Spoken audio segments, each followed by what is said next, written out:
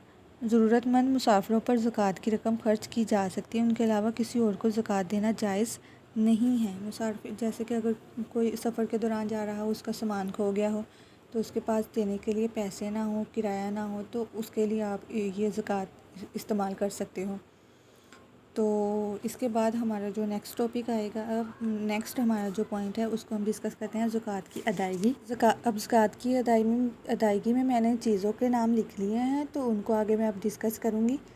Detail سے نہیں لکھا، ڈیٹیل سے میں آپ کو بتاؤں گی، لیکن لکھا نہیں ہے۔ تو زکوٰۃ کی ادائیگی کے اصول کی اگر ہم بات کریں تو مال میں سے 2.5% سالانہ زکوٰۃ کی ادائیگی کا اصول ہے کہ 2.5% مال میں سے ہو، وہ لوگ جو کہ اس قابل ہو کہ زکوٰۃ دے سکتے ہوں۔ اب وہ دیہڑی دار بندہ جس کی تنخواہ آج کے دور میں صرف 10,000 ہو اور اس کے 10 بچے ہوں کھانے والے، تو ان کے لیے تو پھر زکوٰۃ نہیں بنتی نا، کہ وہ تو نہیں دے سکتے۔ لیکن اس کے باوجود جن کو اللہ تعالیٰ نے دیا ہوا ہے، جو کہ گاڑیوں میں گھومتے ہیں، اس کے علاوہ جس کے مالی حالات اچھے ہیں، تو ان کے لیے زکوٰۃ فرض ہے۔ تو وہ اپنے مال میں سے جو ہے 2.5% وہ سالانہ دے سکتے ہیں، دینا چاہیے انہیں۔ اس کے بعد اگر ہم بات کریں اونٹ کی، تو اونٹ میں سے ہم زکوٰۃ کی ادائیگی کیسے کر سکتے ہیں کہ 5 سے 25 اونٹ ہوں اگر، تو ہر 5 اونٹ پر ایک بکری، ٹھیک ہے۔ اور 25 سے اگر 35 اونٹ ہوں تو ایک سالہ اونٹنی، 1 سال کی اونٹنی، اور اگر وہ میسر نہ ہو تو 2 سال کا اونٹ۔ 36 سے 45 تک ایک 2 سالہ اونٹنی، ایک اونٹنی یعنی کہ جو 2 سالہ ہو۔ 46 سے 60 تک یعنی کہ ایک 3 سال کی اونٹنی۔ 61 سے 75 تک ایک 4 سال کی اونٹنی۔ 76 سے 90 تک 2 سال کی 2 اونٹنیاں، ٹھیک ہے۔ یہ اونٹ کے بارے میں یہ۔ اس کے بعد ہے 91 سے اگر 120 تک ہو تو پھر ہم 2-3 سالہ اونٹنیاں دیں گے، یعنی کہ 2 اونٹنیاں دیں گے 3 سال کی۔ 120 سے اگر زائد ہوں تو ہر 40 پر ایک 2 سال اور ہر 50 پر ایک 3 سال کی اونٹنی جو ہے وہ ہم نے دینی ہے۔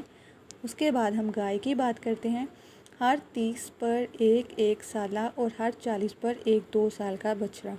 بکریوں کی اگر بات کریں تو 40 سے 120 تک ایک بکری، 121 سے 200 تک 2 بکریاں، 201 سے 300 تک 3 بکریاں، 300 سے زائد اگر ہو تو ہر 100 پر ایک بکری جو ہے وہ زکوٰۃ کے لیے دی جائے گی۔ نہیں سمجھ آئے گی تو آپ مجھے کمنٹ باکس میں وہاں سے پوچھ سکتے ہیں، تو میں باقاعدہ آپ کو ایک اسکرین شاٹ لے کر وہاں پہ آپ سے ڈسکس کروں گی، آپ کو بتاؤں گی کہ کمنٹ باکس میں نے اپنی طرف سے پوری کوشش کی ہے کہ آپ کو اچھے سے سمجھ آ جائے، لیکن اس کے باوجود اگر آپ کو نہیں سمجھ آتی تو آپ مجھ سے پوچھ سکتے ہیں، میں آپ کو کمنٹ باکس میں بتا سکتی ہوں، اچھے سے بتا دوں گی آپ کے لیے ہی میں یہ کرتی ہوں، ویڈیو بناتی ہوں۔ کسی قسم کی کوئی کنفیوژن ہو تو پوچھیں۔ تو اس کے بعد ہم بغیر ٹائم ضائع کیے اپنے زکوٰۃ کے فوائد کی بات کرتے ہیں کہ زکوٰۃ کے کیا فوائد ہیں، زکوٰۃ دینے سے کیا کیا فائدے ہوتے ہیں۔ تو سب سے پہلے ہم بات کرتے ہیں معاشی زندگی میں اس کا کیا فائدہ ہے۔ قوم کے تمام افراد تک دولت پہنچتی ہے، ہر شخص کی قوت خرید میں اضافہ ہوتا ہے، تجارت کو فائدہ ہوتا ہے۔ اس عمل کے ذریعے عہد اسلامی میں چند سالوں میں لوگوں کی خوشحالی اس سطح تک پہنچ گئی کہ لوگ مستحقین زکوٰۃ کی تلاش میں پھرتے تھے اور بمشکل ہی کوئی شخص ملتا تھا، یعنی کہ زکوٰۃ کے لیے زکوٰۃ اتنی ہو گئی تھی کہ کوئی زکوٰۃ، سارے اتنے خوشحال ہو گئے تھے کہ کوئی زکوٰۃ کے لیے نہیں ملتا تھا اس دور میں۔ اس طرح اسلام سرمایہ دارانہ ذہن کے خلاف سود کو ختم کرتا ہے اور زکوٰۃ و صدقات سے دولت بڑھتی ہے۔ سود خور معاشروں میں دولت چند ہاتھوں میں اکٹھی ہو جاتی ہے، لوگوں کی قوت خرید میں کمی ہو جاتی ہے اور معاشیت تباہی کے دہانے تک جا پہنچتی ہے۔ معاشرتی زندگی میں اس کا کیا فائدہ ہے کہ معاشرے میں احسان و قربانی، تعاون، ہمدردی جیسی صفات پیدا ہوتی ہیں، حسد، کینہ، خود غرضی، زر پرستی وغیرہ ختم ہو جاتی ہے۔ اجتماعی مفاد کے لیے منصوبوں پر خرچ۔ نظام میں زکوٰۃ کی بدولت لوگوں میں اجتماعی طور پر فلاحی طور پر منصوبوں اور مفاد پر گراں قدر رقوم خرچ کرنے کا جذبہ پیدا ہوتا ہے اور یوں معاشرے کی اصلاح کا دروازہ کھل جاتا ہے۔ زکوٰۃ کی رقم سے معذوروں، اپاہجوں، بیماروں، یتیموں اور بیواؤں کی مدد ہوتی ہے۔ سرمایہ کاری میں اضافہ۔ زکوٰۃ کی ادائیگی کا ایک پہلو یہ بھی ہے کہ زکوٰۃ کے ذریعے پیدا ہونے والی کمی کو پورا کرنے کے لیے سرمایہ دار لوگ اپنی دولت کو کسی حد تک کاروبار میں لگانے کے لیے مجبور ہو جاتے ہیں، جس سے سرمایہ داری میں اضافہ ہوتا ہے اور غریب اور متوسط طبقے کا روزگار والے ہوتے ہیں ان کو روزگار ملتا ہے، ذخیرہ اندوزی نہیں ہوتی، جس سے معاشرتی توازن جو ہے وہ برقرار رہتا ہے۔ اس کے بعد ہم بات کرتے ہیں کہ زکوٰۃ سماجی فلاح کا ذریعہ کیسے ہے۔ سماجی فلاح کی ایک اہم اسکیم ہے۔ جدید علم معیشت میں سماجی فلاح کا تصور نیا ہے، لیکن اسلام نے اس کا تعارف بہت پہلے ہی کروا دیا تھا۔ آبادی کی مردم شماری کی، ناداروں کے رجسٹر بنائے، ضرورت مندوں کو سرکاری وظائف دیے اور تھوڑے ہی عرصے میں زکوٰۃ دینے والے تو ہر طرف موجود تھے مگر زکوٰۃ لینے والا کوئی نہ تھا۔ زکوٰۃ ملت میں عدم مساوات کو ختم کرتی ہے اور سرمایہ دارانہ ذہن کی نفی کرتی ہے۔ زکوٰۃ دولت کی ذخیرہ اندوزی نہیں ہونے دیتی۔ زکوٰۃ ایک طرف پیداواری عمل کو تیز کرتی ہے، دوسری طرف عوام میں قوت خرید کو بڑھاتی ہے اور یوں معاشرتی توازن برقرار رہتا ہے اور تجارتی چکر برقرار رہتا ہے۔ زکوٰۃ ایک انقلابی معاشی تصور ہے جو غربا کی فلاح کا بھی ضامن ہے۔ اس کے بعد ہے زکوٰۃ کا نظم۔ زکوٰۃ ایک اجتماعی نظم مقرر ہے اور ضروری ہے کہ اس نظم کے مطابق اسے صرف کیا جائے۔ زکوٰۃ کس طرح نکالی اور صرف کی، اس کے بارے میں شریعت میں احکامات ہیں۔